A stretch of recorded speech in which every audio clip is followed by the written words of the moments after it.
우리가 지난 5주에 걸쳐서 저희 능력 있는 그리스도인의 삶에 대한 사도행전을 통해서 어떻게 하면 우리가 능력 있는 그리스도인 삶을 살 수 있을 것인가 라는 사도행전에 나타난 초대교회의 요인들이 무엇인가를 살펴보았습니다. 첫 번째는 우리가 성령이 임해야지, 성령을 받아야 우리가 능력 있는 삶을 살 수 있다고 말씀을 드렸습니다. 두 번째는 우리가 전도할 때 능력이 생긴다고 말씀을 드렸습니다. 세 번째는 우리가 나눌 때, 하나님 앞에 나눌 때, 왜냐하면 나누는 것은 뭐냐면 나눌 때 우리의 주인이 바뀝니다. 나누는 삶을 살 시작하면 우리가 하나님이 나의 주인 되신 삶을 살게 되어 있습니다. 그래서 우리가 능력 있는 삶을 살게 된다는 거죠. 네 번째는 우리가 순교에 대해서 말씀을 드렸습니다. 초대교회 역사는 순교의 역사입니다. 누구도 자신의 생명을 조금도 자기 것으로 생각하지 않았고 하나님 앞에 자신의 생명을 아낌없이 드렸던, 바로 죽음을 두려워하지 않았던, 여러분, 죽음을 두려워하지 않는 사람은 반드시 그 힘이 배가가 됩니다. 능력이 생깁니다. 마지막 다섯 번째로 지난주에 말씀드린 것은 동역입니다.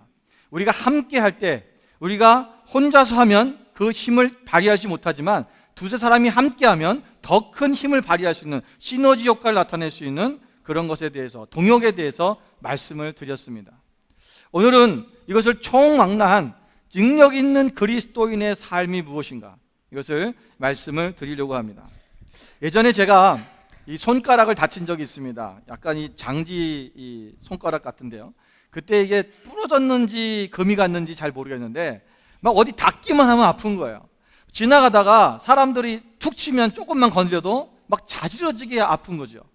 그리고 화장실 가서 이렇게 버튼을 눌러야 되는데 그걸 이 손가락 쓰지 말아야 되는데 이게 기니까 습관적으로 이게 먼저 닿는 거예요. 그럼 막 자지러지게 아픕니다. 얼마나 아픈지 몰라요. 여러분, 내 손가락이 아픈 이유가 그 사람이 나를 쳤기 때문에 아픈 겁니까? 아니면 그 화장실이, 그 변기가 나를 때려서 아픈 거냐고요? 아니잖아요. 그 문제는 어디 있었냐면 바로 제 손가락에 있는 겁니다. 내 손가락에 문제가 있고 부러졌기 때문에, 또는 금이 갔기 때문에 내가 어디를 닿든지 간에 아픈 거지요. 우리가 인생을 살다 보면 우리 삶 속에 나의 어떤 문제가 발생했을 때 많은 사람들이 그 문제를, 나의 아픔을, 또는 다른 사람의 탓을 하고 때로는 하나님의 탓을 하는 경우가 많이 있습니다. 우리가 무엇이 잘못되는가, 어디부터 문제가 있는가를 살펴봐야 됩니다. 대부분의 우리 인생의 문제는 뭐냐? 대부분이 다 나로부터 오는 것입니다. 내가 문제가 있기 때문에 사람들과의 관계가 어려움이 오고 아프고 그런 거야. 조금만 부딪히면 아픈 거죠. 여러분, 내가 기쁨이 넘치고 감사가 넘치고 내가 하나님의 은혜 가운데 넘치는 인생을 살기 시작하는 사람은, 여러분, 어떤 사람이 조금만 와서 나랑 부딪혀도 괜찮아요. 여러분, 괜찮습니다. 이게 탁 나오는 거예요. 근데 여러분 어떠세요? 내가 조금 기분이 언짢을 때, 기분이 나쁠 때, 화가 나 있을 때 어디 길을 가다가 누가 내 어깨라도 툭 치면 어떻게 합니까? 괜찮습니다. 그 사람이 아무리 죄송합니다, 잘못했습니다, I'm sorry 하더라도 우리가 그때는 어떻게 해요? 뭐야? 왜 때려? 살짝 스치기만 했는데도 때렸다고 얘기를 하죠. 그것이 더 이전보다도, 원래의 팩트보다도 강하게 느껴지는 것이 바로 그것이 왜 그러냐? 나의 문제 때문에 그렇다는 거예요. 오늘 내 마음 가운데 내가 갖고 있는 것들이 뭐냐? 내가 오늘 겪고 있는 나의 문제들 속에서 내가 왜 이런 일이 생기느냐 하면 바로 인간은 두려움 때문에 그렇습니다. 우리 안에 있는 두려움, 우리가 그 두려움 때문에 우리는 오늘 어떤 상황과 문제가 닥쳤을 때 그것을 능히 이겨낼 수도 있는데 분명하고, 그것이 더 커져 보이고 더 강해 보이고 더 나를 힘들게 하는 것처럼 느껴지기 시작한다는 것입니다. 여러분, 오늘 사도 바울이 탄 배에는 276명이 타고 있었습니다. 14일 동안 밤에 별을 볼 수도 없었고 낮에 해를 볼 수도 없었습니다. 그렇게 어두운 검은 구름이 몰려와 있었고 풍랑을 만났습니다. 칠흑 같은 캄캄한 시간을 보내야 했습니다. 여러분, 그들의 마음속에는 이제 소망이 없어졌습니다. 그들은 오직 이 유라굴라라는 강풍 속에서 두려움에 사로잡혀 있었습니다. 여러분, 근데 이 두려움 속에서 오늘 본문의 말씀에 보면 바울은 그 모든 사람들이 포기하고 쓰러져 있을 때 바울은 이렇게 얘기합니다. 안심하라, 너희 중 생명에는 아무 손상이 없겠고 오직 배뿐이라. 여러분, 바울이 어떻게 이런 말씀을 할 수 있었느냐? 여러분, 바울에게는 두려움이 없었습니까? 바울은 하나님 잘 믿으니까 두려움이 없겠지.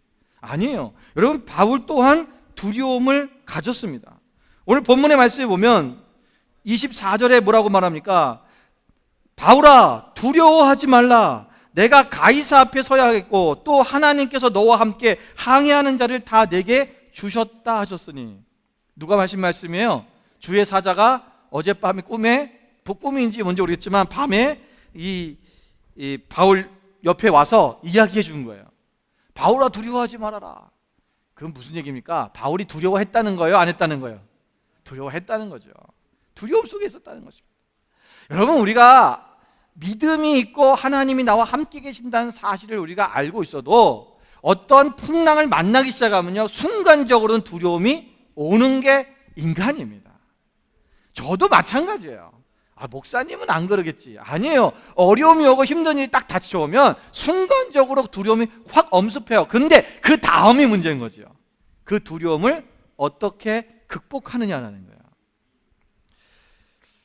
여러분, 해와 별의 해와 달을 어떻게 되고요? 그들이 보이지 아니하고 큰 풍랑이 그대로 있음에. 해와 별은 뭘 나타내는 겁니까? 해와 별은 뭘 상징하는 거예요? 이 해와 별은 빛입니다. 자기들이 가야 될 밝은 빛을 열어줘서 나갈 길을 열어주고 또 방향을 제시해 주는 겁니다. 낮에는 해를 보고 밤에는 별을 보고 방향을 합니다. 그래서 그 방향을 따라서 자기들이 갈 목적지를 알아야 되는데 지금 목적지가 어딘지 그 망망대해 속에서 이 목적지를 잃어버리는 거예요. 아무것도 안 보여요. 거기다 풍랑은 뭐 했다고요? 그대로 있었다는 것입니다. 우리의 삶의 속에서 어려움들이, 그 문제는 그대로 있는 상태에서 우리는 가야 할 바도 보이지도 않고 어디로 가야 될지 그 길도 보이지 않는 시점이라는 것입니다. 자, 그때 뭐가 없었다고요? 구원의 여망이 사라졌다는 것입니다. 바로 구원의 여망이란 말은 우리의 희망이라는 것, 소망이라는 것입니다. 구원의 소망이 없다. 이제 다 죽었다라는 거죠. 여러분, 이 배가 어디로 가야 될지, 어떻게 해야 될지 아무것도 모르는 상황. 여러분, 그 두려움 속에 있을 수밖에 없는 그런 상황이었다는 것입니다. 인간은 두려움 속에 빠집니다. 아브라함을 보십시오. 아브라함이 하나님의 말씀대로 그가 믿음으로 버터 친척 아비의 집을 떠나 그가 그 광야를 지나가고 가나안 땅으로 향해 나갔을 때 가나안 땅에 도착을 했는데도 불구하고 그 땅에 음식이 없는 것 때문에, 먹을 것이 없는 기근이 든 것 때문에 애굽으로 갑니다. 애굽으로 가서는 또 뭐 합니까? 그 애굽에 있는 사람들이 자기의 아내가 너무 이뻐서 뺏어갈까봐, 자기를 죽여 뺏어갈까봐 아내를 누이라고 거짓말도 합니다. 하나님께서 너의 자손을 통해서 너의 이삭 아들을 낳게 할 것이고 그 아들을 통하여 하늘의 별과 같이 땅에 모래와 같이 그렇게 자손이 창대할 것이라고, 번성할 것이라고 말씀해 주셨는데 자신이 늙고 아내가 이제 경수가 끊겨서 그가 아이를 낳을 수 없는 그런 상태가 되었을 때 아브라함은 어떤 것을 선택합니까? 다른 여자를 통해서, 바로 사라의 여종을 통해서 아들을 낳는 것을 선택합니다. 두려운 겁니다. 여러분, 두려우면 사람들은 편법을 씁니다. 두려우면 사람의 방법을 쫓아갑니다. 이것이 하나님께서 오늘 이것을 이루시는 것이 이루어지지 않을 것 같다라는 느낌이죠. 왜? 보이지가 않는 거예요. 뭔가 꼬투리 하나, 빛이라도 하나 세밀하게 들어온다든가, 뭔가가 좀 방향이 하나라도 설정이 그래도 어렴풋이라도 정확히는 안 보여도 요쯤이라도 보이면 그래도 어떻게라도 살아날 구멍이 있는데 전혀 보이지 않는, 그럼에도 문제는 그대로 지속되고 있는. 여러분, 이런 상황이 오면 인간은 두려울 수밖에 없습니다. 오늘 우리 안에 이런 상황일 때 우리가 무기력해지는 거예요. 여러분, 무기력해지는 것뿐만 아니라 무능력합니다. 우리가 하나님이 우리와 함께 하시는 그 성령의 충만한 삶이 우리 가운데 없다면, 우리는 하나님이 계시지 않으면 우리는 인생이 모든 인간들과 똑같이 무능력한 삶을 살게 되는 것입니다. 오늘 우리가 무능력한 삶은요, 포기하는 삶이 됩니다. 여러분, 오늘 여기에 있는 이 276명의 사람들을 보십시오. 그들이 구원의 여망이 없자 완전히 포기해버렸어요. 그들이 어떻게 포기했는지가 나와 있어요. 뭐라고 했습니까? 그들이 먹지를 않았다는 거예요. 이 배에 먹을 것이 없었던 게 아닙니다. 여러분, 뒤에 가보면 사도 바울이 그들에게 먹으라 하고 떡을 나눠주고 먹게 합니다. 그 배에 있는 음식이에요. 무슨 바울이 갖고 있던 자기 음식을 나눠주는 게 아니에요. 바울은 죄수로서 호송돼서 가고 있는 거예요. 지금 음식이 있는데도 불구하고 먹지를 않아. 왜? 우린 죽었다는 거죠. 구원의 여망이 없어. 어차피 죽을 거 뭘 먹냐는 거예요. 죽을 길만 기다리고 있는 것입니다. 여러분, 만약에 이들이 이렇게 계속 있다가 만약에 육지를 발견하거나 그들이 이제 다시 풍랑이 잔잔해지고 좋은 날씨가 되어지거나 어떤 상황이 돼서 구조의 상황이 돼버리면 그때는요, 먹지 않은 것 때문에 죽어요. 기껏 구조해줬더니 안 먹어갖고 죽어버린 거다. 인간이 이래요. 오늘 우리 안에 구원의 여망이 없다는 것을 딱 보는 순간 포기해버리는 거예요.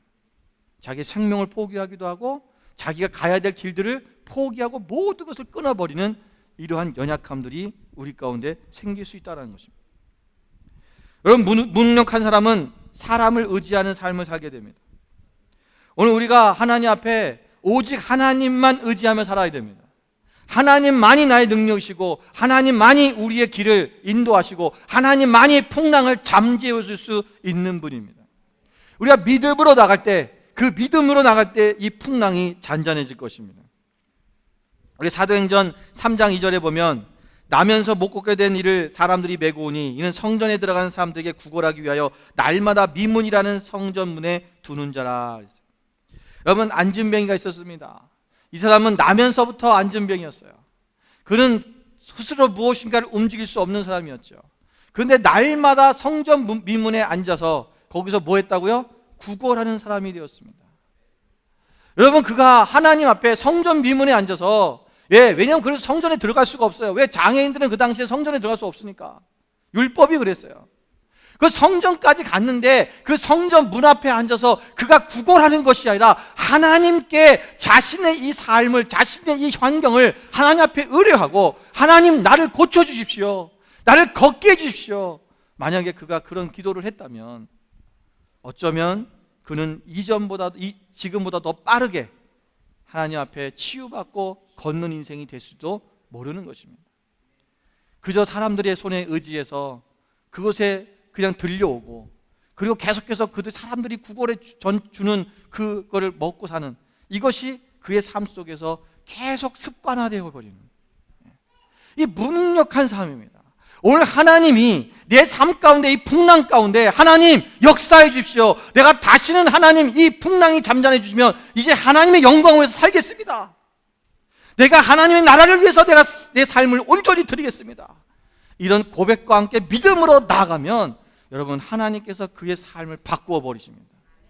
하나님은 살아계신 분입니다. 능력 있는 분입니다. 능치 못함이 없으신 분이라는 거예요. 제가 며칠 전에 왕해지정학교 1기생 분의 한 분의 이메일을 받았어요. 이분이 빚이 많았답니다.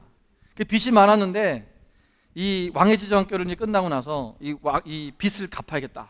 하나님 앞에 자기가 이제 이걸 갚아야겠다는 거예요. 이거를요 10년을 갚아야 되는 돈이래요. 10년을. 그런데 본인이 이거를 어떻게 갚을까? 내가 최선의 일을 해야지만이 하나님이, 우리가 1억 곱하기 1은 10억 곱하기 1은 10억이라고 말씀드렸잖아요. 근데 10억 곱하기 제로는 제로라는 거예요. 아무것도 안 하면 아무것도 안 일어나져요. 일이라는 내가 해야 될 부분을 하기 시작하면은 하나님께서 일을 이루신다는 거예요. 그 원리를 그대로 실천한 거예요. 내가 빚부터 갚자. 그래서 어떻게 할까? 열심히 내가 그럼 일을 해야 되겠다. 내가 있는 시간들을 최대한 쪼개서 자기가 일을 할 수 있는 만큼 더 하기 시작했어요. 그러면서도 하나님 앞에 예배하는 시간은 빠지지 않고 하나님 예배 드릴 수 있게 해달라고, 그러면서 그것을 하면서 쭉 해나갔는데 지난 1월 달에요 여러분 이 빚을 다 갚아버렸대요. 하나님께서 탕감해 주신 것도 있고, 이게 뭐냐면 그냥 여러분 이렇게 일한다고 다 갚아지는 건 아니에요. 그게 뭐냐면 하나님이 탕감해 줘버려요. 왜 사람들의 마음을 만져셔서 야, 그 돈 내가 안 받을게, 됐어, 이렇게 해주는 거죠. 그래서 이 돈을요 다 갚았고 빚을 갚았다고 그렇게 간증문을 써서 보내준 것을 봤습니다. 여러분, 우리가 마음에 결단하지 않는 거예요. 내가 이렇게 해봐야겠다, 하나님이 나를 도우실 것이다, 내가 살아내서 하나님 앞에 역사, 그냥 내가 뭐든지 어떻게 하든 사람을 의지하고 사람이 도와주겠지, 이런 식으로만 우리가 신앙생활을 하다 보니까 늘 안진뱅이의 삶을 살 수밖에 없다라는 것입니다. 여러분, 우리가 무능력한 삶을 사는 사람은요 죽음을 두려워하는 삶입니다. 여러분, 죽음을 두려워하는 사람은요 늘 패배의 시선에서 살고 있어요. 여러분, 죽음은 끝이 아닙니다. 우리의 죽음은 영원한 하나님의 나라 가운데 들어가는 새로운 삶의 시작이고 영원한 영생의 시작입니다. 이 죽음이 두려운 자는요 늘 세상에 묶여 살 수밖에 없고요, 그 문제에 묶여 살 수밖에 없어요. 아, 나는 할 수 있어. 이 죽음을 어떻게 보면요 그냥 우리의 순리로 받아들이고 내가 오늘 할 수 있는 최선의 일을 하면은 결국은 이 죽음도 이겨나갈 수 있습니다. 제가 얼마 전에 그 인터넷에서 그런 기사를 봤습니다. 어떤 사람이, 그게 무슨 TV에 나왔던 사연인 것 같아요. 근데 이제 인터넷에 이렇게 나와 있는데 보니까 이 사람이요 몸짱이에요. 몸짱. 얼마나 몸이 58세인가 56세인가 이런 되신 분인데 몸이 얼마나 운동을 많이 했는지요. 그냥 근육이 아주 잡혀 있고 아주 이 몸이 잘 됐어요. 근데 하시는 일이 뭐냐면 피트니스 센터를 운영해요. 자기가 운영하는데, 그 이분이 뭐 운동을 막 잘하는 거 막, 그리고 힘이 좋고 막 이 발로 미는 거 뭐라 그러죠 이거? 뭐 이것도요 뭐 보통 웬만한 청년들이 하지 못하는 무게를 들어요. 야, 대단하다. 근데 이 사람이 대단한 게 이유가 뭐냐면요 그게 아니었어요. 그게 뭐냐면 이분은 10년 전에 위암으로 위를 잘라냈어요. 위가 없어요. 그냥 식도에서부터 장까지 그냥 이렇게 붙여놓은 거예요. 그냥. 그 어떻게 이렇게 살았냐면요, 자신이, 이 사람들이 모두가 다 병원에서도 없고 다른 사람도 없고 다 죽을 거라는 거죠. 이 사람은 시한부 인생이나 마찬가지예요. 살 수가 없습니다. 위가 소화를 시키지 못하는데, 사람이 먹지를 못하는데 어떻게 사냐고요. 그런데 이분이 그 다 모두가 다 죽는다라고 할 때 자신이 할 수 있는 최선의 일을 한 거예요. 그래서 이 먹는 것을 계속 훈련한 겁니다. 그리고 꼭 이 아주 막 죽 같은 거 이런 것들 처음에는 그런 걸 먹으면서, 근데 처음에는 그걸 먹어도 다 오바이트랬대요. 소화가 안 되니까. 그런데 그것을 조금씩 훈련하면서 이제 그거를 자기 몸을 만들어간 거예요. 그 나중에는 지금도 이제 하루에 한 끼밖에 안 먹는데요. 근데 뭐 계란하고 뭐 이렇게 해서 영양가 있는 거를 이렇게 섞어서 그걸 가루를 내 가지고 그걸 하는데, 그것도 굉장히 천천히, 막 식사 시간이 거의 1시간씩 걸려요. 그렇게 먹는데요. 근데 그렇게 먹고 나니까 자기의 몸을 유지하기 시작하는 거예요. 지금은 건강해져서 자기가 피트니스 센터까지 운영을 하는 거예요. 여러분, 그분이 예수님을 믿는지 안 믿는지 모르겠습니다. 여러분, 세상에 믿지 않는 사람이라 할지라도 그런 자기가 살아야겠다라고 하는 죽음 앞에 두려움이 없기 시작하면요 능력 있는 사람이 되는 거예요. 오늘 우리가, 여러분, 죽음 앞에 두려워하지 마십시오. 여러분, 죽음이 두려운 자는 죽음이 왔을 때 아무것도 하지 못합니다. 그래서 오늘 여기 있는 이 선원들과 또 거기 있는 군인들처럼, 로마의 병사들처럼 아무것도 하지 않고 그냥 죽기만을 기다리는 그런 인생이 되고 만다는 것입니다. 그렇다면 오늘 사도 바울은 어떻게, 그 또한 두려움이 왔었지요. 두려움이 있는, 이제 내가 하나님 앞에 이제 가는가 보다 하는 두려움이 오는 그 순간 속에서 어떻게 이는 그 수많은 사람들을 그들에게 안심하라고 말하고 그들을 살려내는 역사를 이뤄낼 수 있었겠냐는 것입니다. 여러분, 하나님의 자녀는 자기만 사는 것이 아니라 많은 죽어가는 사람들을 살리는 것, 이것이 바로 능력 있는 삶입니다. 우리가 능력 봐서 뭐 하려고요? 여러분, 능력 생겨서 뭐 할 겁니까? 돈 많이 벌려고요? 아니면 내가 능력이 있어서 나는 이게 능력 있는 그리스도인이다, 그거 자랑하려고요? 그게 아니에요. 능력 있는 그리스도인의 삶이라는 것은 바로 능력 받고 우리의 능력 있는 그리스도인이 되어서 우리가 죽어가는 영혼, 죽어가는 생명을 살리라는 거예요. 그래서 오늘 사도행전에 있어 1장에서부터 28장까지 가면서 이제 마지막 그 여정이 끝나는 27장에 왔을 때 28장은 이제 로마로 들어가는 거죠. 그리고 끝납니다. 27장에서 오는 이 얘기가 뭐냐? 풍랑을 만났고 그 풍랑을 만나 276명의 사람들을 살리는 바로 사도 바울의 능력 있는 삶을 얘기해 주는 거예요. 생명을 살리는 거. 오늘 우리 그리스도인들이 해야 될 일이 뭐냐? 바로 생명을 살리는 것입니다. 그럼 어떻게 사도 바울이 그렇게 살 수 있겠습니까? 그 이유는 바로 오늘 22절의 말씀에 있습니다. 23절입니다. 23절에 뭐라고 말씀합니까? 내가 속한 바 곧 내가 섬기는 하나님이 하나님의 사자가 어젯밤에 내 곁에 서서 말하되, 내가 속한 바, 나는 하나님께 속한 자라는 거죠. 그리고 나는 그 하나님의, 내가 섬기시는 하나님, 그 하나님의 사자가 내 곁에 서서 말씀해 주셨다는 것입니다. 여러분, 그것은 하나님의 사자는 천사를 얘기합니다. 어떠면 또 우리 가운데 하나님은, 오늘 우리는 성령님께서 우리 가운데 함께 계십니다. 여러분, 다시 말하면 성령님이 우리 가운데 곁에 계셔서 우리와 함께 하실 때, 우리가 그 어떤 때면 내가 그분 앞에 속해 있고 그분이 나의 하나님이 되셨다면, 여러분, 성령님은 오늘 여러분 곁에 계십니다. 여러분이 주 예수 그리스도를 하나님의 아들로 믿고 구주로 영접하셨다면 오늘 성령님은 우리 안에 계십니다. 우리가 느끼지 못할 뿐입니다. 전에도 말씀드렸지만 특히 여자분들이, 자매님들이 자동차 운전하면서 자기의 스페어 타이어가 없는 것처럼 사는 것처럼, 제가 한 번은 우리 성도님이 타이어가 펑크 났다고 전화가 왔어요. 그거 어떻게 하면 좋냐고 그러길래 그 뒤에 스페어 타이어 있죠? 그랬더니 자기는 없대. 자기 차는 스페어 타이어가 없다는 거예요. 그거를 샀어야 되는데 안 샀다는 거죠. 그래서 안타까워하더라고. 진작에 살 걸 막 이러면서. 있어요. 그랬더니 없대요. 트렁크에 있어야 돼. 트렁크에 아무것도 없는데요. 그러는 거예요. 아무것도 없는데. 없지요. 한 번도 이걸 열어본 적이 없는 거예요. 또 그 트렁크 밑바닥을. 아마 혹시 여성분들 중에 자가 운전하시는 분들은 그거 모르는 분들이 많아요. 한 번도 열어본 적이 없었어요.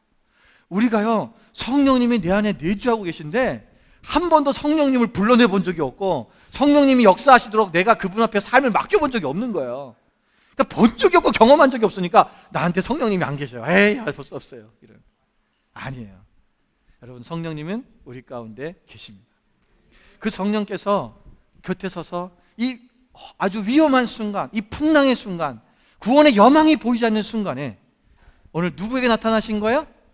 하나님께 속한 사람, 하나님을 믿는 사람, 그 사람에게 나타나는 거예요. 거기 276명이 있었습니다. 선원들도 있고 선장도 있고요, 백부장도 있고 많은 군인들이 있었습니다. 그들에게는 하나님의 사자가 나타나지 않는 거예요. 그들은 볼 수 없어요. 왜? 하나님께 속한 사람이 아니기 때문에 그렇습니다. 오늘 하나님 앞에 속한 사람은 그 하나님의 사자가 그때 나타나서 말씀하시는 거예요. 두려워하지 마라. 안심해라.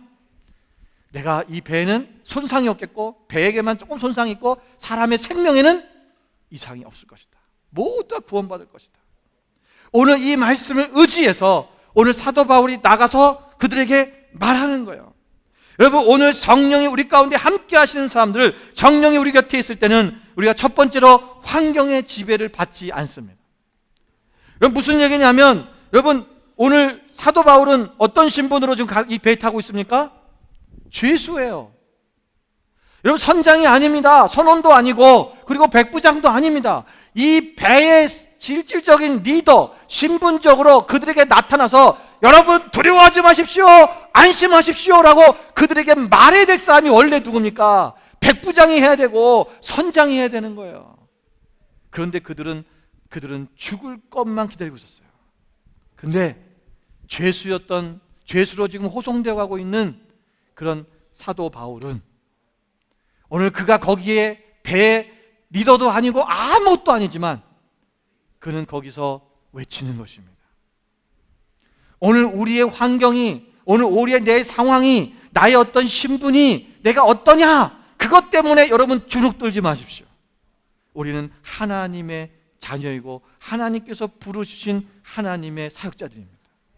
오늘 우리는 이 시대를 살려야 될 사람들이고, 오늘 우리는 이 세상 가운데 죽어가는 영혼을 살려야 될 사람이라는 거예요. 그럼 어떻게 됩니까? 오늘 내가 나는 유학생인데요, 나는 워킹 홀리데이 워커인데요. 여러분, 그게 아니라 오늘 여러분이 이 땅에 온 목적이 뭐냐? 바로 죽어가는 영혼을 살리기 위한 것입니다. 그거예요.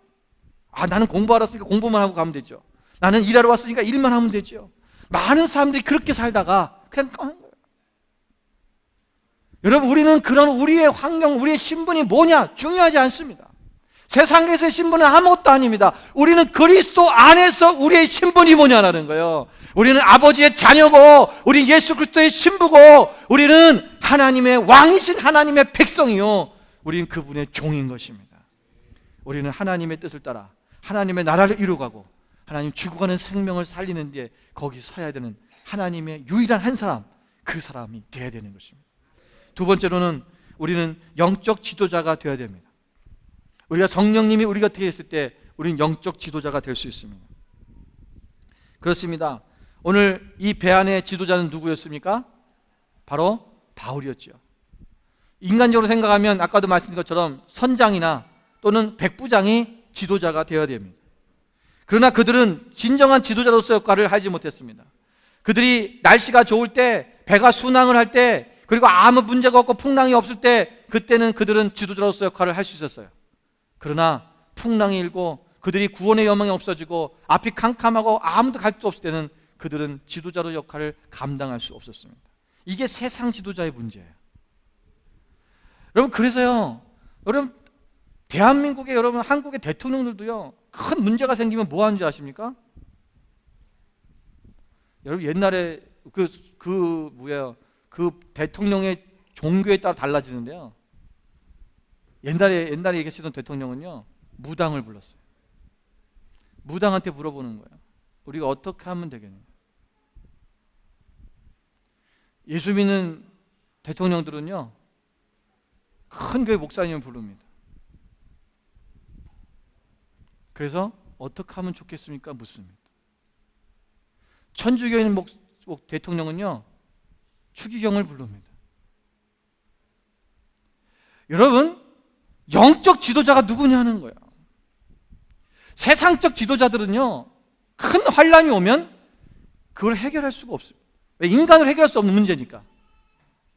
그 신이라는 존재에게 의탁할 수밖에 없는 상황이 온다는 거예요, 인간은. 오늘 우리가 그러한 세상의 지도자들 안에서 우리가 영적인 지도자로 서야 된다는 것입니다. 오늘 하나님의 자녀들은 그 영적 지도자로 우리를 부르셨다는 것입니다. 오늘 우리가 사도 바울이 그 절망 속에서 그 사람들이 다 죽어가고 어떻게 될지 모르는 자신의 모든 것들을 다 잃어버린 그 상황 속에서도 오늘 사도 바울은 그들에게 죽지 않습니다. 안심하십시오. 하나님께서 당신들을 다 구원하실 것입니다 라고 말하고, 또한 그것뿐만 아니라 그들이 살 수 있도록 음식들을 먹이는 거예요. 왜? 살 거니까. 오늘 우리가 여러분 죽어가는 영혼들에게 하나님의 말씀을 떠먹여줘야 됩니다. 살아야 되니까. 이거 먹어야 삽니다. 하나님이 산다고 그랬습니다. 여러분, 죽지 않습니다. 우리가 계속해서 이러한 일을 할 수 있는 사도바울 같은 그런 영적 지도자가 되셔야 될 것입니다.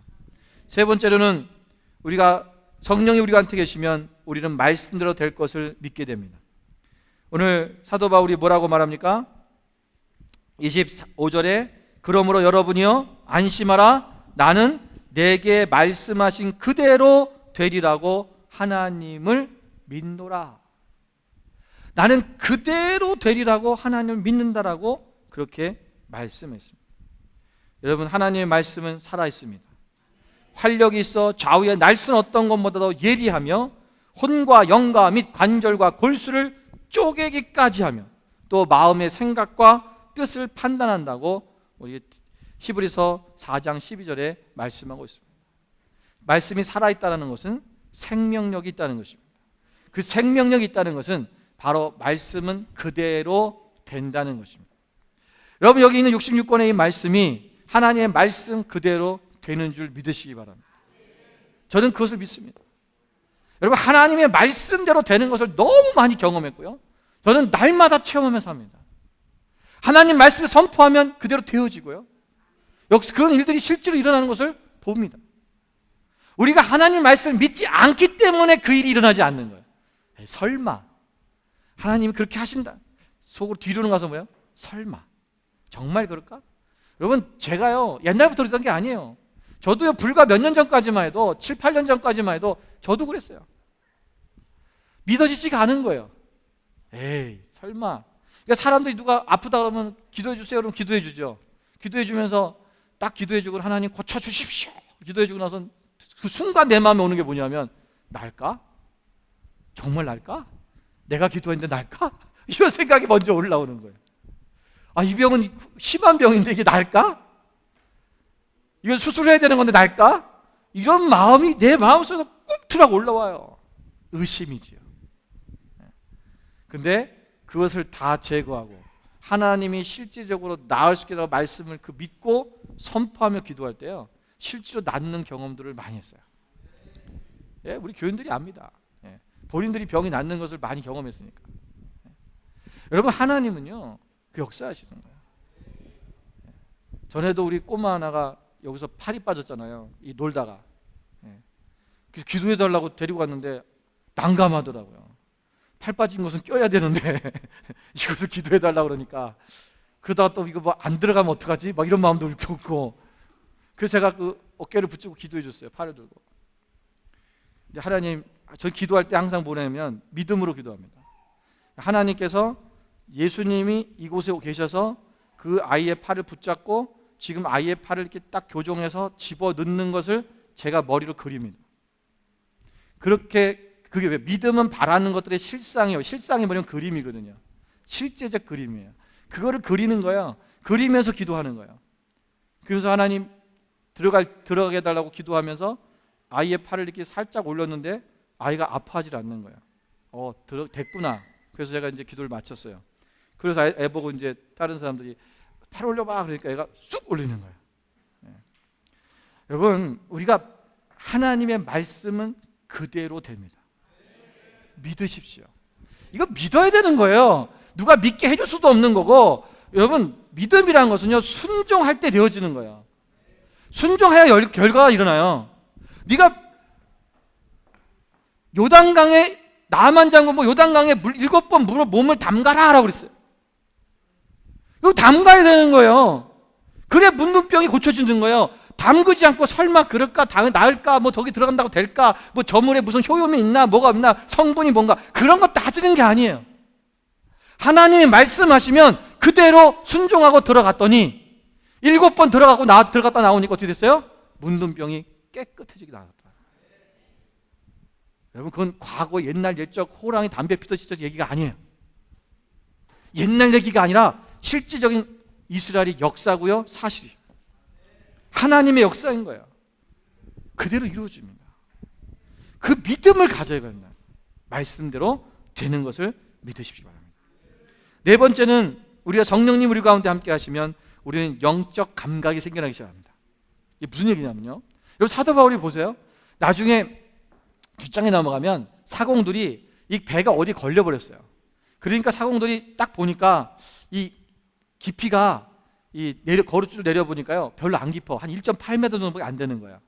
그래서 1.8m 정도면은 뭐 자기들이 수영해서 갈 수 있잖아요. 그러니까 얼른 도망가려고, 자기들이 살려고, 혹시라도 이 배가 파산되고 무슨 문제니까 봐 얼른 자기들이 내려가서 타산하려고 거루줄을 내렸어요. 그때 그 순간에 사도 바울이 본 거예요. 아, 저들이 도망가려고 하는구나. 그리고는 이제 군인들에게 얘기하죠. 백부장에게. 저들이 도망가면 당신들 죽습니다. 왜냐하면 사공이 있어야 배를 끌고 가니까. 다 이게 표류대로 잘못하면. 그러니까 저들을 못 도망가게 막으십시오. 그러니까 이 군들이 가갖고 그 거루줄 끊어버린 거예요. 내려가는 길을 끊어버렸어요. 못 내려가게.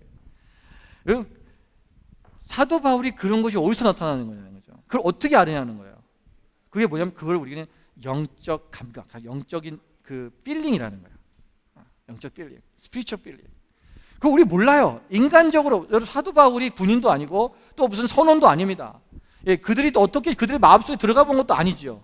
그런데 하나님께서 성령이 우리 가운데 계시면 야 이게 이렇게 될지 몰라, 이렇게 될 것 같아 라고 하나님이 우리 가운데 그것을 말씀해 주시는 거예요. 그런 느낌이 오는 거죠. 감각이 오는 거죠. 그것이 일어날 때 어떤 문제들을 해결하고 이뤄갈 수 있는 일들이 생겨난다는 거죠. 저는요 가끔 보면 이렇게 어떤 비즈니스를 하면 잘 되겠다, 호주에서 이런 생각이 이렇게 들 때가 있어요. 또 시대가 이렇게 흘러가, 그게 뭐냐면 하나님이 주신 영적 감각이에요. 시대가 지금 어떻게 흘러가고 있기 때문에 어떻게 흘러갈 것이고 앞으로 어떻게 될 것인가, 이런 것이 될 것이다라는 것들이 보여지는 거죠. 그러니까 그런 얘기 가끔 하면은 사람들이 목사님 비즈니스 하시면 잘하실 것 같은데요. 안 돼요. 저는 비즈니스 하면 망합니다. 제가 알아요. 비즈니스 할 사람이 아니에요. 저는 분명히 비즈니스 하면은 다 퍼져갖고 없을 겁니다. 장사가 망하는 거예요. 여러분, 우리가 그것을 뭐냐면 그냥 영적 감각으로 하는 거예요. 그 일을 하는 사람은 따로 있죠. 하나님이 거기에 따른 달란트를 준 사람이 있어요. 그런 사람이 해야 돼요. 여러분, 하나님께서 오늘 우리 가운데 주시는 이 성령이 우리 가운데 계실 때 우리 안에 이 강력한 어떤 이런 감각이 살아나기 시작한다는 거예요. 그러니까 나는 아무 존재가, 내가 아무 능력이 없어요. 나는 그런 존재가 아닌데 성령께서 우리로 통해서 그것을 알게 하시는 거예요. 여러분, 그 본드 중에서 우리가 이제 물건을 붙이는 본드 있잖아요. 본드에 보면 우리 이제 호주, 제가 그 옛날에 이 유리창이 깨져가지고 자동차 유리가 이렇게 금이 갔어요. 누가 이렇게 돌이 튀겨가지고. 그랬더니 어느 분이 가서 그 본드를 사서 거기서 집어넣으라고 그러는데 그게 아주 강력한 본드, 유리창에 할 수 있는 그런 본드가 있대요. 거기다가 이렇게 살짝 바늘로 이렇게 주사 바늘로 해서 집어넣으래요. 그래야지 이게 더 안 깨진다고 하더라고요. 그래서 사러 갔더니요, 그것에 붙이는 본드는 일반 본드처럼 이렇게 한 튜브에 든 게 아니라 어떻게 돼 있어요? 두 개의 이 주사기 같은 데로 들어 있어요. 그래서 이것이 하나로 뭉쳐져 가지고 두 군데를 한꺼번에 누르면은 이 액체가 두 개가 나와서 합쳐지면서 강력한 본드 역할을 하는 거예요. 그런데 여러분, 이 액체 두 개 중에서 하나가 무슨 액체인지 아세요? 이게 암모니아예요. 암모니아수. 여러분, 암모니아수가 어떤 거예요? 저기 화장실 가면 냄새 나는 그거예요. 아주 냄새 독하지요. 아주 좀 지저분한 냄새 같은 역한 냄새가 나는. 여러분, 그 암모니아수 하나 갖고는요 그냥 본드 어디다 붙일 수도 없고요. 괜히 그것다 뿌려 놓으면은 냄새만 나지 좋은 게 아닙니다. 역할이 없습니다. 그런데 어떤 액체와, 이게 뭔지 잘 모르겠는데 제가 이 어떤 액체와 함께 이것이 합쳐질 때 강력한 본드 역할을 하는 거예요. 오늘 우리는 보잘것없는 사람입니다. 어떤 냄새나는 인생일 수 있어요. 그러나 우리가 성령님께서 우리 가운데 계실 때, 우리가 함께 있을 때 우리가 능력을 발휘할 수 있다는 것입니다. 오늘 우리가 이러한 능력 있는 삶을 살기를 주님 앞에 축원을 드립니다. 여러분, 능력 있는 삶을 살기 원하십니까? 정말 능력 있는 그리스도인 되기 원하십니까? 이 땅에 정말 하나님의 자녀답게, 제자들답게 그렇게 우리가 이 세상에서 살아가는 사람이 되고 싶냐고요. 그렇다면 오늘 우리가 좀 5가지를 지켜나가야 될 것입니다. 첫 번째는 간단하게 말씀드립니다. 성령을 선물로 받으십시오. 여러분, 아까 목사님이 성령이 우리 가운데 있다고 그랬잖아요. 근데 무슨 또 성령을 받아요? 라고 아마 질문하신 분이 있을 거예요. 여러분, 성령은 내적 성령과 외적 성령이 있습니다. 여러분, 이것이 원어적으로 따지면요 2가지가 다 신약에 나타납니다. 우리가 성령이 마가의 다락방에 임했던 성령은 외적 성령입니다. 이것을 성령 세례라고 우리가 보통 얘기를 하는 거예요. 우리는 이미 성령께서 우리 가운데 계시지만 이 외적인 성령이 우리 가운데 부어졌을 때 우리 안에 있던 성령이 역사하셔서 우리 가운데 흘러 넘쳐 나오는 거예요. 여러분, 옛날에 우리가 이 펌프 아시죠? 펌프? 잘 모르죠? 젊은 사람들은? 펌프라고 있어요. 이게 뭐냐면 이 지하수를 끌어올리는 겁니다. 그래서 이것을 이렇게 손잡이가 있어서 이게 주전자 같은 게 긴 게 있어요. 그런 거 펌프 이게 손잡이가 있는데 이거를 막 움직이면 밑에 있는 물이 끌어올라오는 거예요. 그런데 이 물을 쓰다가 가만히 놔둬버리면 그 다음 물이 아무리 움직여도 안 올라옵니다. 그죠? 물이 있어요 없어요? 밑에? 있어요. 많이 있어요. 근데 안 올라오는 거예요. 그럼 이걸 올라오게 하려면 어떻게 됩니까? 마중물을 부어야 돼요. 이걸 뭐냐면 물 한 바가지를, 그래서 항상 이 우물을 썼던, 이 펌프를 썼던 사람은 항상 한 바가지를 담아서 옆에 놔둬야 되는 게 예의예요. 매너예요. 그러면 그거를 다음에 왔던 사람이 그 한 바가지를 붓고 움직이면 그 물의 압력에 의해서 다시 밑에 있는 물이 올라오기 시작합니다. 이 마중물, 이게 뭐냐? 이게 바로 외적 성령이에요. 그래서 성령이, 외적 성령께서 우리 가운데 성령의 빛을 비춰주시면 우리 안에 잠자고 있던 우리의 영이, 성령께서 이것이 뿜어 올라오는 거예요.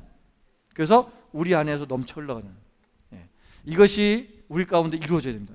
이것을 선물이라고 말했습니다. 사도행전 2장 38절에 보면 베드로가 이르되 너희가 회개하여 각각 예수 그리스도의 이름으로 세례를 받고 너희가 받으라, 그리하면 성령의 선물을 받을 것이다.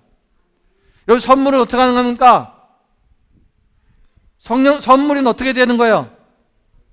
그냥 받는 거예요. 선물을 거부하면 안 됩니다. 선물을 거부하는 사람도 없지요. 여러분, 선물은 그냥 받는 거예요. 받으면 되는 거예요. 여러분, 선물 받으면 좋습니까? 기분 나쁩니까? 기분 좋죠? 즐겁죠? 성령은요, 너무 좋은 거예요. 선물과 같은 거라는 거예요. 여러분, 성령님을 사모하고 성령을 받으시기 바랍니다. 두 번째로는 시간을 정해놓고 기도하셔야 됩니다. 여러분, 사도행전 3장 1절에 보면 제9시 기도 시간에 베드로와 요한이 성전에 올라갔어요 그랬어요. 여러분, 베드로와 요한이 성전에 올라갈 때 그 성전 미문에 앉아있던 아까 그 사람입니다. 안전뱅이. 그분을 고쳐줬어요. 뭘로? 예수 그리스도의 이름으로. 내게 은과 금은 없거니와 내게 있는 것은 내게 있는 곧 나사 예수 그리스도의 이름으로 명하노니 일어나 걸어라 그랬어요. 여러분, 그들이 뭐 할 때? 기도 시간에, 시간을 정해놓고 기도할 때 하나님의 능력 역사가 나타났다는 것입니다. 여러분, 목사님, 기도는 늘 하는 거라며. 맞습니다. 우리가 걸어가면서도 하고, 우리가 밥하면서도 하고, 설거지하면서도 하고, 언제든지 기도할 수 있습니다. 그런데 중요한 게 뭐냐면, 여러분, 반드시 시간을 정해놓고 하루에 1시간이라도 기도하는 시간을 가지셔야 됩니다. 왜냐? 우리가 하나님과 집중해서 그분과 교제하는 시간이 필요하다는 거예요. 이게 여러분, 무슬림들은요, 하루에 3번씩, 어떤 파들은 하루에 5번씩 기도해요. 여러분, 중동 지역에 가면요, 지금도 여러분 리드콤이나 이런 데 가면요, 그 시간에 그 모스크 소리가 나와요. 여러분, 신기하지 않습니까? 이 기독교 국가에서. 여러분, 호주 기독교 국가 아닙니다. 여러분, 호주에 지금 현지 있잖아요, 그 주일날 예배를 드리는, 교회를 가서 예배를 드리는 기독교 인구수가 2.8%입니다 2.8%밖에 안 돼요. 여러분, 인구 센서스에서 나오는 그 퍼센티지는요, 그냥 자기가 엄마 아빠가 옛날에 교회 다녔고, 그러니까 그냥 자기는 서양 사람이고, 그러니까 그냥 크리스찬이라고 쓰는 거예요. 그래서 30% 40% 나오는 거예요. 그래서 35% 나와요. 35%. 그런데 실질적인 정말 주일날 교회를 가는, 그래서 주일날 예배를 드리는, 그것도 그 사람들 주일날밖에 안 가는 사람이 세반이에요. 거기서도 이런 사람이 썬데이 크리스찬이라 할지라도 하여튼 예배를 드리러 가는 사람이 2.8%라는 거예요. 그래서 여러분, 호주에서는 이런 나라가 이미 무슬림 국가가 돼가고 있는 거예요. 지금 모스크는요, 엄청나게 세워지고, 기도초소는 무지무지하게 많이 세워지고 있습니다. 이들은 하루에 3번, 5번씩 기도합니다. 중동에 가면 사이렌이 울려요. 그 시간 뭐하나? 기도하는 시간 알려주는 거, 잊어버릴까 봐. 그러면 그 사이렌이 울리면 모든 사람이 메카를 향해서 무릎을 꿇습니다. 신발을 벗습니다. 그리고 거기에 무릎을 꿇고 기도합니다. 형식적이든 아니든 간에 자기들이 믿는 그 신을 향해서 기도하는 거예요. 오늘 하나님을 믿는 우리가 기도하지 않아요. 오늘날 한국교회뿐만 아니라 모든 교회가 기도하지 않아요. 여러분, 죄송한 얘기지만 호주 교회도 기도하는 걸 잊어버렸어요. 그러니까 이 모양 이 꼴이 되는 거예요. 교회가 능력을 잊어버리고 세상에 지탄을 받고 세상에 천덕꾸리가 돼버리는 이런 교회가 됐다는 것은 너무나 안타까운 거예요. 교회는 세상에서 영향을 끼치고, 교회는 세상에서 정말 그들이 본받고 싶어하는 그러한 어떤 사상과 철학과 모든 이 가치관의 기준이 되어야 되는 거예요. 과거에는 그랬어요. 그런데 요새는 교회가 욕을 먹는 시대가 되어버렸습니다. 왜 그렇습니까? 기도하지 않는 거예요. 여러분, 제가 말씀드린 것처럼 우리가 초대교회 능력 있는 삶에 5가지 그 그 요인이 얘기를 드렸어요. 이거는요, 특별한 거 얘기한 거예요. 여러분, 반드시 기도와 말씀이 있어야 됩니다. 이거는 기본적인 거예요. 기본적인 거기 때문에 말씀 안 드린 거예요. 기도해야 됩니다. 세 번째는 하나님을 찬송할 때 능력이 나타납니다. 여러분, 사도행전 16장 25절에 보면 한밤중에 바울과 실라가 기도하고 하나님을 찬송하며 죄수들이 듣더라. 여러분, 바울과 실라가 감옥에 갇혔습니다. 그런데 그곳에서 지금 하나님 앞에 기도하고 뭐 했다고요? 하나님을 찬송했다는 거예요. 근데 무슨 일이 일어났어요? 옥문이 열리고 착고가 풀려버렸어요. 자, 여러분, 여기서 여러분 기도하고 찬송했더니 옥문이 열리고 착고가 풀렸다라는 것이 우리는 그걸 더 초점 맞춥니다. 야, 기적이다.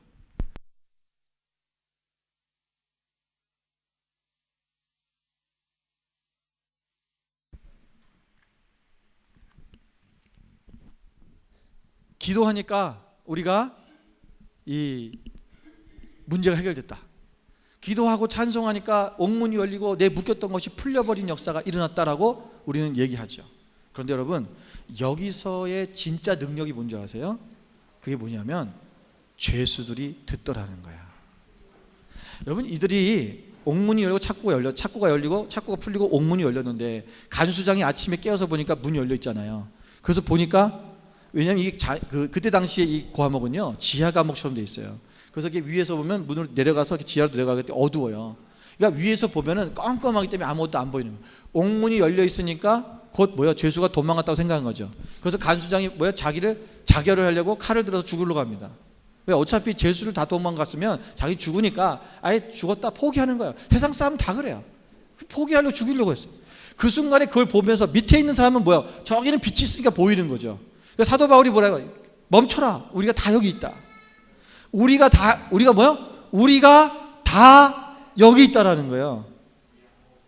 여러분, 지금 사도 바울과 실라는 우리 하나님께서 내가 도망가지 말라니까 도망가지 말아야지 그러고 있을 수도 있어요. 그런데 그곳에 있는 모든 죄수들 또한 도망가지 않았다라는 거예요. 이게 뭐냐면 영향력이라는 것입니다. 오늘 이 문이 열리고 착고가 풀리게 된 원인이 무엇인지를 죄수들이 아는 거죠. 왜? 저들이 기도하고 하나님께 찬양하는 것을 들은 거예요. 듣더라. 여러분, 듣더라는 것은 그냥 단순히 귀로만 들었다는 게 아니라 그들의 마음속에 그것이 터치됐다는 거야. 감동을 받았다는 것입니다. 야, 우리는 감옥에 들어올 때 좌절하고 낙심하고 우리는 언제 죽을까 그것만 고심하면서 우리는 정말 살 날에 희망이 없어서 그러고지만 자포자기하고 있었는데 저들은 어떻게 감옥에 들어와서 찬송하고 기도할 수 있을까? 야, 그런데 실제적인 역사가 일어난 것도 봤잖아요. 저들이 믿는 하나님이, 저들이 믿는 예수님이 진짜구나. 저들대로 따라야겠구나. 그들이 감히 문 열렸다 도망가자 하고 나가는 사람이 한 명도 없었다는 것입니다. 여러분, 진정한 그리스도의 능력이 뭐냐면요, 우리가 살아가는 길이 그것이 진리이고 그것이 살 길인 것을 알기 때문에 세상 사람들이 우리의 뒤를 따라오는 거예요. 따라오는 거예요. 야, 너는 그 길 가라? 나는 이 길 갈 거야. 해봐. 그래. 그렇게 살아봐. 열심히 예배드리고 해봐봐. 그런다고 너 성공한 자니? 난 이렇게 사는 게 성공하는 길이야? 듣지를 않는 거죠. 왜요? 우리가 그렇게 살 때 오는 능력 있는 삶이 무엇인가를 보여준 적이 없어요. 여러분, 그 일이 정말 일어난 것이 내가 기도했기 때문에 일어나고, 기도할 때, 내가 찬양할 때, 하나님 말씀 안에 거할 때, 내가 정말 그리스도인답게 살았기 때문에 일어났다는 것을 사람들이 모르니까. 왜? 나랑 똑같이 사니까. 세상 순간 똑같이 술 마시고, 똑같이 세상을 즐기고, 똑같이 세상에 음란 짓 다 하고, 세상에 똑같은 그런 목적이 성공하는 거고, 어떻게 하면 더 잘 사는 거고, 어떻게 하면 많은 집을 사는 거고, 이것이 목적인 나랑 똑같은데 저들의 길을 뭘 보고 따라가냐면, 무엇을 보고 따라갈 것이냐. 오늘 우리가, 여러분, 이 능력 있는 삶, 우리가 찬송할 때 능력이 생깁니다. 네 번째는 말씀을 들을 때 능력이 생깁니다. 디모데후서 3장 16절에 보면 모든 성경은 하나님의 감동으로 된 것으로 교훈과 책망과 바르게 함과 의로 교육하기에 유익하니.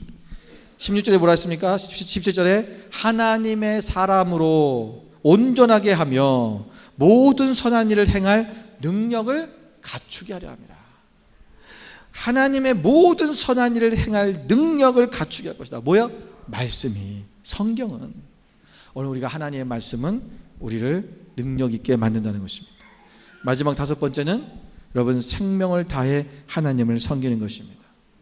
전에도 말씀드린 것처럼 사도행전 20장 24절에 있는 말씀처럼 내가 달려갈 길과 주 예수께 받은 사명 곧 하나님의 은혜의 복음을 증언한 일을 마치려 하면은 나의 생명조차 조금 더 귀한 것으로 여기지 아니하겠다 하던 사도 바울의 고백처럼 오늘 우리가 우리의 생명을 하나님 앞에 아낌없이 생명을 다해 섬길 때 하나님의 역사가 일어나는 것입니다. 능력이 나타납니다. 여러분, 소방수하고 장님하고 싸우면 누가 이긴다 그랬어요? 예? 소방관하고 우리 눈먼 장님하고 싸우면 누가 이긴다고? 이거 우스갯소리도 모르세요? 그런 유머 있잖아요. 누가 이긴다 그랬어요? 장님이 이긴다고. 왜요? 눈에 뵈는 게 없어서 이긴대잖아요. 그게 뭐예요? 죽기를 각오하고 싸운다는 거예요. 죽음의 두려움이 없다는 거죠. 보이는 게 없다는 겁니다. 여러분, 이게 눈이 안 보이신 분을 제가 조롱하려고 하는 얘기가 아니고요. 여러분, 눈이 우리가 보이지 않는다는 것은 내가 이제 아무것도 내가 세상을 보지 않겠다는 거예요. 세상을 보지 않고 나는 이제 오직 하나님만 보겠다는 거죠. 그러니까 죽기를 각오하는 거예요. 이게 있는 사람은 반드시 능력이 나타나게 되어 있습니다. 여러분, 우리 그런 얘기 많이 들었잖아요. 어떤 엄마가 아기를 데리고 가다가 길가에서 아이가 손을 뿌리치고 길로 도로로 뛰어들어갔는데 그때 마침 저기서 차가 달려오는 거죠. 엄마가 아이를 구하기 위해서 그 길로 뛰어들어가서 그 차를 맨손으로 막았다는 얘기 들어보셨어요? 여러분, 그런 얘기 실제로 있었잖아요. 여러분, 그 엄마가 그럴 만한 능력이 있습니까? 없습니까? 없죠. 근데 그 아이를 살리고자 하는 그 생명을 살리기 위해서 자기의 생명을 아끼지 아니하고 뛰어들어가 그것을 막을 때 자기 안에 없는, 자기가 모르는, 자기는 할 수도 없는 그 어마어마한 힘이, 능력이 나타났다는 것입니다.